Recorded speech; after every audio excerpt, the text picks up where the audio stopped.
This is the Detroit Sports Podcast Network. Don't fall for the Sparty banana in the tailpipe again. This is going to be a fight on Saturday night.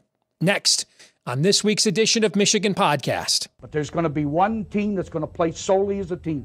No man is more important than the team. No coach is more important than the team.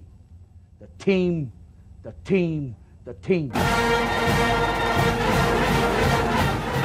Looks deep for Anthony Clark. Waits for it. Yes, caught. They said you can't beat Ohio State. Now what? Brady gets terrific. Throws it, and a touchdown, Knight again. Schultz just before Brazil got him, and a leaping interception by Woodson. Harbaugh back to throw over the middle, caught by Collier at the 5 on his feet. Touchdown, Michigan. On its way. It's good. He's 5'7", 179 pounds, a junior at Michigan. But Jamie Morris packs a wallop, and he delivers for Bo Schembechler. And here's your first play. Pressure coming, sacked. It is Glenn Steele, number 81, who fought his way through the traffic. Option. And Robinson calls his own number, and he's going to score. Oh, an easy touchdown for Robinson and Michigan.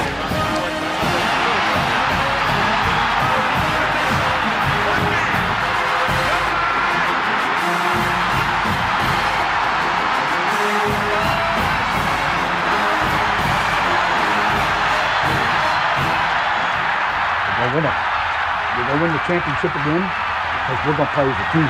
And when we play as a team and the old season is over, you and I know it's going to be Michigan again. Michigan.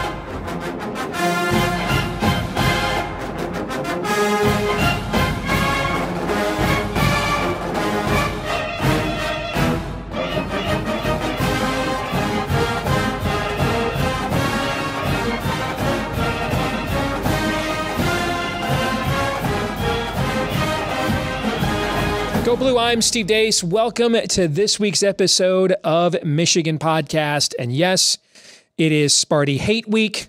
And I know what you're thinking, man. Oh, Sparty's terrible. Look at the stats. Everything they do well, we do well. Everything they don't do well, we do well.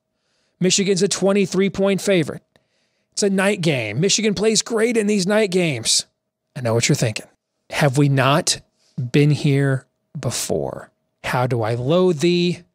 Let me count the ways. And Jim Harbaugh himself has had some unusual luck throughout his entire college football career against Michigan State. We'll talk about that here in a minute. First, though, a word from our title sponsor here on the show, our friends over at Prize Picks. Prize Picks is the easy way to play daily fantasy. Just pick 2 to 5 players and an over-under on their projections. You can win up to 10 times what you wager on any entry. It's just you versus the projected numbers. Prize Picks allows mixed sports entries as well. So we're in a time of year with Major League Baseball postseason. The NBA has come back.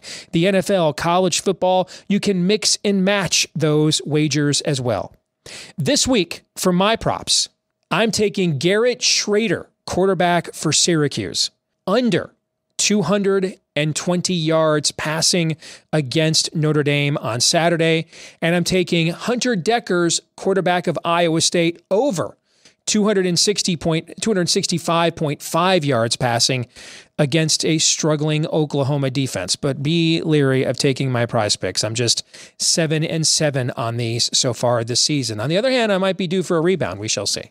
Prize Picks, the award-winning, easy-to-use mobile app, both available on the App Store and Google Play. The best legal way to play player props in states like California, Florida, Texas, and, of course, Michigan. Download the Prize Picks app today. Set up your account for using promo code Michigan. When you do, you'll get an instant deposit match of up to $100. That's right. Just download the Prize Picks app today on the App Store or Google Play, and then use the promo code Michigan for an instant deposit match of up to $100. Have we not seen this movie before? I mean, this is, of course, spooky season. It feels like sometimes they come back. Freddie always comes back. Jason always comes back. We have seen this before. I mean, just look at what has happened to poor Jimmy against Michigan State, right? I mean, his sophomore year, he broke his, was it his arm or his leg, and was out for the rest of the year. That happened against Michigan State. That was George Perlis's first win against Bo. That went on. That was an omen for an injury-plagued 6-6 terrible season, by far the worst ever under Bo. Then you fast forward to 2015, Jimmy's first year as head coach here. Oh, problem with the snap. And Sean McDonough goes through puberty live on the air, right? 2017, we were a 17 or 14 or something point favorite against them at home at night. Massive deluge. Suddenly the Jim Harbaugh that we yell at for running the ball too damn much won't run it in the rain and keeps chucking it with John O'Corn for reasons only Allah knows. All right, 2020, I mean, we got Rocky Lombardi's one good game in the Big Ten. I mean, just throwing arm punts to a kid named Ricky White, who I don't think got caught a pass the rest of the season. All right. And then you look at what happened last year, up 30-16, late in the third quarter, meltdown. Michigan State comes back and wins. That was Michigan's only loss of the regular season last year. So it has not been, there have been some weird, quirky things that have happened to Jimmy against Michigan State, not counting all the other weird and quirky things that have happened to Michigan against Michigan State. It is, and we don't say this patronizingly, or maybe we do a little bit, but it is, and by their own admittance, it is Sparty's Super Bowl.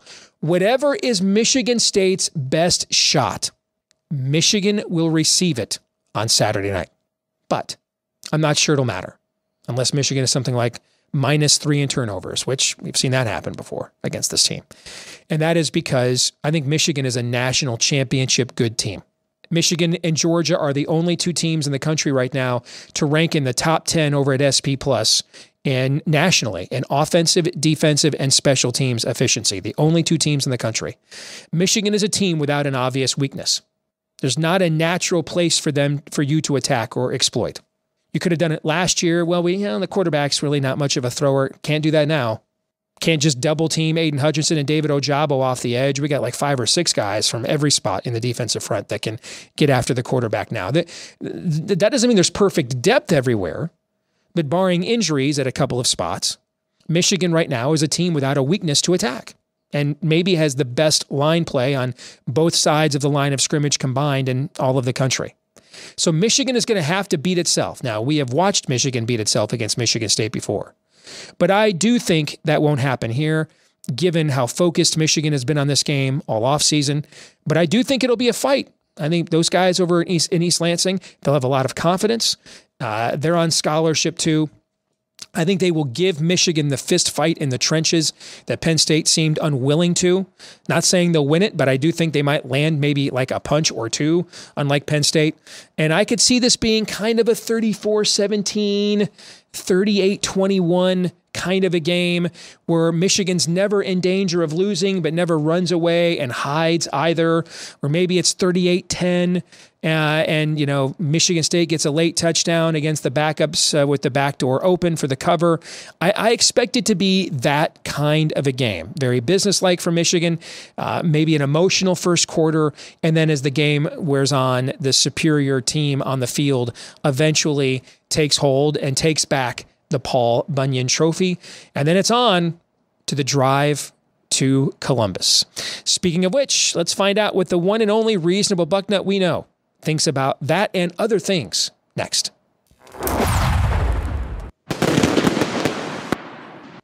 Time now for the 10-minute war, and we bring on our good friend and perhaps the world's only reasonable Bucknut himself, the one and only Mark Rogers, who has a fantastic college football channel, the voice of college football, right here on YouTube. Correspondents, stringers, covering teams all over the country. So much great information. You don't want to miss it. Plus, we bring him on to check our enthusiasm unknown to mankind, just to make sure it has some significance other than maize and blue colored glasses. Good to see you, my friend. How are you? Steve, I'm doing well. It's good of you that you allow yourself to be held accountable at times. So I enjoy filling that role. Indeed. I want to start with a conversation I had, well, it was one-sided, over the weekend on Twitter with Danny Cannell from CBS Sports. Now, let me say this. If you don't know about the Cover 3 podcast already, I think it's the best college football podcast in the country. It's phenomenal. Those guys do great work. They do their homework. They have great chemistry, a lot of varying and sometimes very starkly different opinions that they express very openly and in, contradicting one another, but it doesn't get nasty or personal at the exact same time. It's really well done. There's ACC guys, there's SEC guys, there's recruiting guys, there's Big Ten guys. It's a great podcast. So if it feels like I'm really pouring it on thick because I'm about to say, but you're right. But it is legitimately a great show. But I found it fascinating. He put out his top 12 rankings over the weekend, and he has Ohio State number 1. Okay. I didn't even think anything of it, by the way, until he began dunking on Michigan and our strength of schedule. And I'm like, well, wait a minute here. You have Ohio State rated over 5 teams, including Michigan, who have beaten other teams in your top 12. He's got Penn State in his top 12. No, I wouldn't put Penn State there, but he does. So I'm just going by his metric, not mine. I mean, I wouldn't have Penn State a top 12 team, but he does. I think I have Penn State like 17th right now. All right. So, but according to his own homework, Penn State's a top 12 team. And he does it top 12, based off the New Year's Six, the top 12 teams. Okay, so he's got Penn State 12th. Clemson's below Ohio State. They've got a win over Wake Forest, who is in his top 12. TCU's below Ohio State. They've got a win over Oklahoma State, who's in his top 12. Georgia has a win over Oregon, who's in his top 12. Tennessee, who has a win over Alabama, who's in his top 12. These teams are all ranked below Ohio State, who, as we sit going into Week 9, it's only win over a team with a winning record, the mighty Rockets of Toledo. Now, Mark, I happen to think by the end of the year, they might be the best team, okay? But can we do this thing where, like, during the year, and I just ranked Michigan in the top 4 this past week. I had them lower than the mainstream polls the last few weeks until they beat a legitimate team in Penn State. So this is even a Michigan-Ohio State thing. I'm just wondering, I don't understand the logic. Did the games matter, Mark? Do we play a season? Or it's just all stats and power ratings? Why don't we actually play games? If you get Penn State this weekend, you guys go in there and handle business and handle them comfortably. You want to rank Ohio State number 1 because that puts their stats into further context. I'm totally fine with it. How do we sit here, though, going into Week 9, your best win's Toledo, and you're number 1 over a bunch of undefeated teams that beat other really good teams that are also rated very highly in your exact same poll? You used to work with him at ESPN. Why is he like this? Explain this to me, Mark. He's a contrarian, and I think he takes pride in that. So I think he likes that. And I generally enjoy Danny Cannell. He obviously knows football. He played at the highest level. I love Danny. Yeah. There's no question about that. But I think he goes out of his way to be the contrarian. And when he was at ESPN, he was the anti-SEC guy that would, kind of level out the room a little bit. And I thought he played a viable role in that. I've kind of lost track of exactly what he's doing right now, but you're speaking to a guy, Steve, who has Ohio State fans mad at him all the time because I consistently, I think in the past, have ranked Ohio State lower than most because I am going strictly off the resume. Right now, Ohio State's number 6 in my rankings. And so people misinterpret that. I do not believe that Ohio State's the 6th best team in the country, but they, as you have outlined, they haven't proven much of anything. Yes, they've been dominant largely against marginal football teams. Penn State and Maryland at this point look like the 2 best teams that are both on Michigan and Ohio State's schedule. You could throw Iowa in there. So up until last weekend, or maybe still yet to come, Michigan has played those 2 teams. Ohio State has not played those 2 teams. So I have Michigan ranked ahead of Ohio State because I think that they were impressive against those 2 teams, largely against Penn State, of course. We'll see what the Buckeyes have in Happy Valley, but they just haven't proven it. It's not a knock against them. They don't make out the Big Ten schedule. They don't backload it. They also didn't foresee Notre Dame not being a good team. It is simply what it is, and you've got to be ranked against the resume. For me, it's about results. Did you win or lose? It's about performance. So beating a team 50-0 versus beating the same team 28-27 needs to be weighted differently because that's performance, that's dominance. And then obviously, who did you play? The schedule, the opponents. I want to ask you before we get into Michigan and Michigan State, and my goodness, that is way too reasonable, everything you just described. By the way, for the record, I have Ohio State rated 3rd and Michigan rated 4th.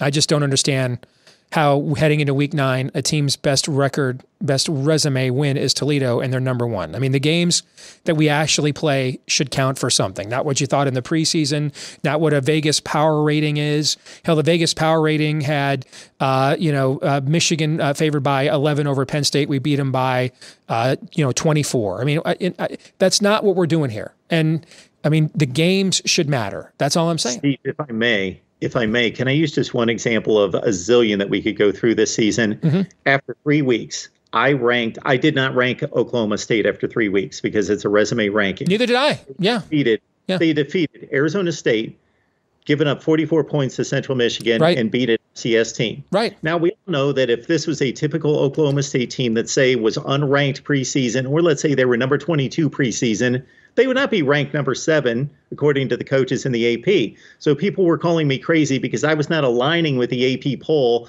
that had Oklahoma State number 7. I said, look at the resume at this point. Now, they may continue to win and obviously will face the type of competition where they can prove to be a top 10 team. But at this point, they did not. We see this all over the place. I think when people come at guys like you and I for doing it this way, I think they operate under the assumption that when the team they care about or the team in question does something that proves itself, because we've got them rated so low right now, that we won't move them up appropriately. You see what I'm saying? That everyone's accustomed to the AP voter model, that the metric is my preseason poll, and no matter what else, if someone wins, they go up. If they lose, they go down. I don't look at head-to-head results or anything of that nature. Like, Tulane was rated below Kansas State last week in the AP poll, and Tulane beat Kansas State on the road in Manhattan, right? Like the game, did the game happen? Did it occur? Should it matter? And so I didn't have Oklahoma State rated in my poll either. Then when they, had an impressive run there for a few weeks, they went from unranked to number 8, because I have no problem moving a team up 20 spots if they do something that solidifies a resume or improves their resume, or dropping them accordingly, right? And so I think people assume that we're going to do the worst of both worlds, that we're going to be hyper reasonable, but then not react to the results appropriately at the same time and just be kind of stodgy like an AP voter. My preseason poll, first of all, is a forecast for how I think the season will end. It's a forecast of what I think the final college football playoff poll will be. Then when we start the year, I start from scratch. And then as we go on, the more the season goes on, it'll be less eye test and more resume, but it's always at least some resume and some eye test. So I've got no problem with wild swings in the poll, for example. All right, I got to ask you, go ahead. You want to respond to that? Go ahead. I was just going to say, I looked back on this just to check myself, and in 2019, I was way ahead of the curve. And I'm not saying I was projecting anything or predicting, but LSU had a difficult, brutal schedule. Mm-hmm. And after 2 or 3 of those wins, boom, they're number 1 for me. Mm-hmm. And they were still sitting there at 6 or 7 for everybody else. But I just rewarded the performance on the field. Well, that's crazy. Why would you want to do that? Yeah. It's almost like you think we're playing games and, not assembling stats for power ratings. But I got to ask you, before we get to Michigan, I got to ask you about Iowa, because we're going to get into this more here on the channel tomorrow on Bigger 10. But I want to get your perspective. When we played them, we were just beginning to consider that this might be a historically bad offense, right? And it was our first road game. And so I think that we weren't quite yet cemented about what was going on there. But after this past week, take away the 2 defensive touchdowns they scored against Rutgers. Rutgers 2016 is the worst offense in the Big Ten this century. It's the first time a Big Ten team finished last in the nation in yards per play since like Minnesota in 1992 or something. All right, 30 plus years. Iowa right now, its stats are very similar. If you take away the 2 defensive touchdowns they scored against Rutgers, it is very similar to Rutgers 2016. I mean, the points per game against Power 5 opponents, points per game overall. I mean, you got a good look at them against your favorite team this past week. I don't understand just trotting Spencer Petras out there, drive after drive after drive. Have you ever witnessed more self-destructive stubbornness from a coaching staff than what you have seen from Iowa on the offensive side of the football this year? I'm not sure that I have. And, I've been watching this sport pretty zealously since 1983. Imagine, Steve, if you ran a corporation that had 3 major divisions, and 2 of them excelled, i.e. special teams and defense. Your accounting and your technology were amazing. Your sales department was horrendous, the worst in corporate America. Well, you couldn't get any sales and back up the work of your other 2 departments. How would you just continue to just let it function and say, well, we're making some money. We're doing okay as a business. We're top 30 in the country. We could be number 1. We could be in the top 5. We could be elite, but we'll just, since the overall product is okay, we'll be okay with 1 unit creating that much of an issue for the other 2. I don't know the last time. I think we got to go back to Iowa State. I think they had a 44-41 game in like 2017 or 18, because I was scratching my head trying to come up with a time when Iowa's offense actually won a game, let alone most of the time they still get in the way of a win, but just not enough to make it a losing result. They rarely support, just simply be the weaker unit, but at least support. Every team should have, every program, an identity. Wisconsin's got an identity, at least when they were good, and the offense was not it. But support, at least have a supporting unit. They don't have that. I just don't know what to tell you. I know that Kirk Ferentz said this week that he does not believe in firing anyone, dismissing anyone midseason.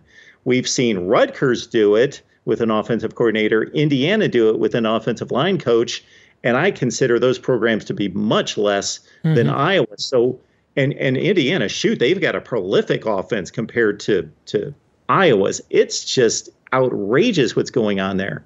I've just never seen anything like it. So let's talk Michigan and the Wolverines. And the game against Sparty, both teams coming off a bye.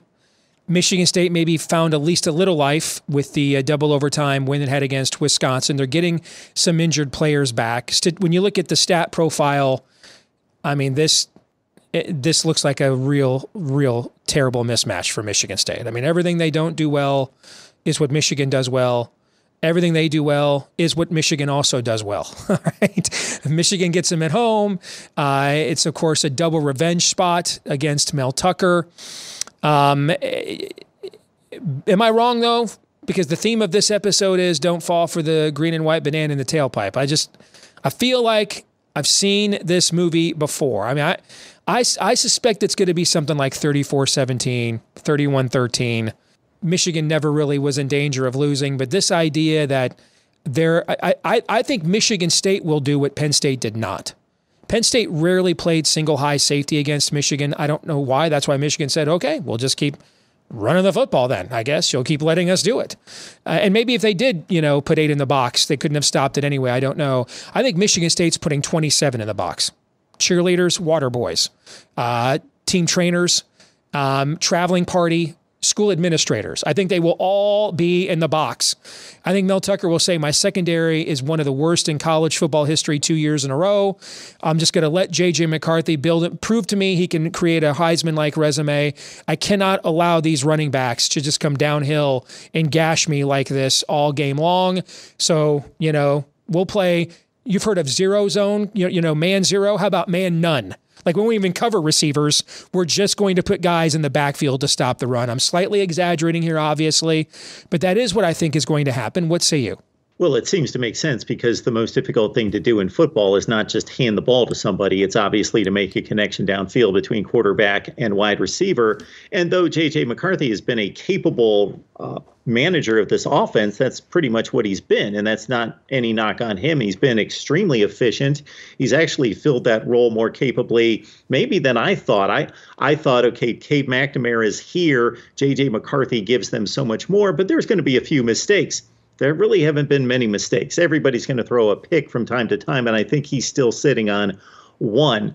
So the underneath throws and the throws that, he can make any throw in the book. It'll be interesting to see when he has to be pushed to be dynamic, because he can certainly do it, but he at least needs to be pushed in that direction. This is obviously not the game.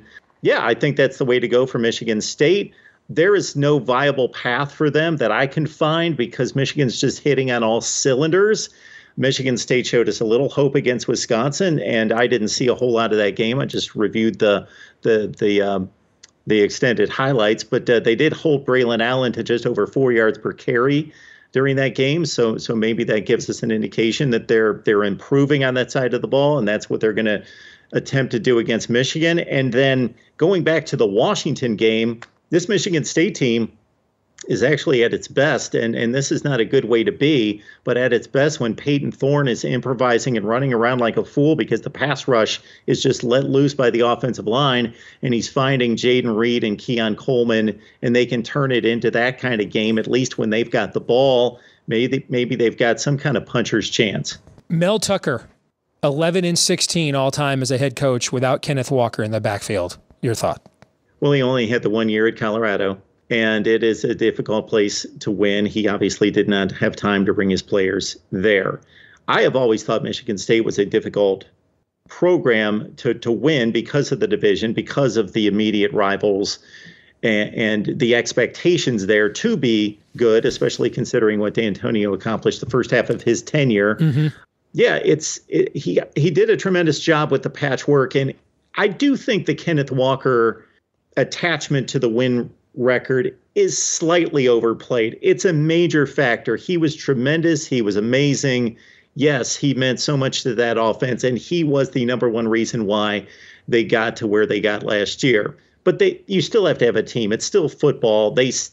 I just think it was more about, maybe as much as Kenneth Walker, about matchups being what they should have been, and then playing the right teams in the other division to put together that kind of season. Just everything worked out.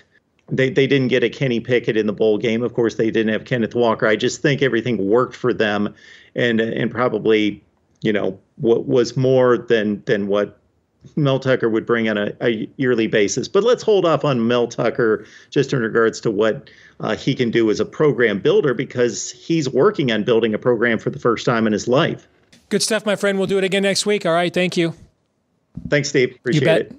This week's Twitter poll results, we asked you, based on the recent history of this rivalry, what one word best describes how you're feeling about 3-4 Sparty heading into the game? Now, this is more like it. 55% of you said beatdown. 45% of you said leery. That means I think we are in an appropriate mood as a fan base. I'd have been a little bit more afraid if it was more like 80-20 and was going to ask you, do you even Sparty, bro? So I don't think it'll be either one. I think Michigan wins comfortably, probably something like 34-17, 38-17, something like that. That brings us to our feedback of the week from Seth. When talking about Ohio State and Michigan, the difference is Ohio State is doing exactly what a number one team does against meaningless opponents, winning every game by 30-40, not beating Maryland, Indiana, and Iowa by 3 possessions or less. Actually, Michigan is averaging 30.6 points per game in terms of margin of victory. But Seth can't help it. Seth is a Buckeye. And when I was talking about, I don't think Ohio State has a resume worthy of being ranked number one, he immediately jumped to a Michigan comparison. I don't think Michigan is worthy of being number one. In fact, the last few weeks, I was actually ranking Michigan lower on my ballot than the mainstream polls were. I just moved Michigan into the top 4 last week. I wasn't making a comparison between Michigan and Ohio State at all. I was simply saying Ohio State's best win is Toledo. Now they're going to play a meaningful game this weekend against Penn State. Go in there, win convincingly or comfortably. You want to vote them number one? I'm fine. Hell, by the end of the year, we might find out they're the best team in the country. But shouldn't the games actually count? Shouldn't you beat good teams? I mean, we're heading into week 9 of the season. The only team with a winning record that Ohio State has beaten is Toledo, guys. So I don't know, let's slow our roll. Let's actually let the games count and see what happens when they play a good team. I mean, I wouldn't be shocked if they won comfortably at Penn State. And if they do, you want to vote them number one, fine. But I wasn't making the case that Michigan should be number one. I was making the case that maybe teams that have beaten multiple good ranked teams should probably be number one over a team whose best win right now is Toledo. But Seth, God bless him, is a Buckeye, so he couldn't help but make it about the game as if there is nothing else, and anyone else who was making a point couldn't possibly be making a point broader than just simply Michigan versus Ohio State. That'll do it for this week's episode. Hopefully we are coming back next week with Michigan having accomplished the first of its publicly stated goals of the season, beating Sparty. One way or the other, we will be here with another episode next week. Until then, please remember to like, rate, subscribe, 5-star review, share, no matter how or where you watch, like on YouTube, or listen, like on iTunes and Stitcher and other places. Help us to find more Michigan fans just like you. And also, don't forget to follow us on Twitter, @Michigan Podcast. You can keep up to date on what we think about all things Wolverines in between episodes. Until the next time, I'm Steve Deace. Go Blue.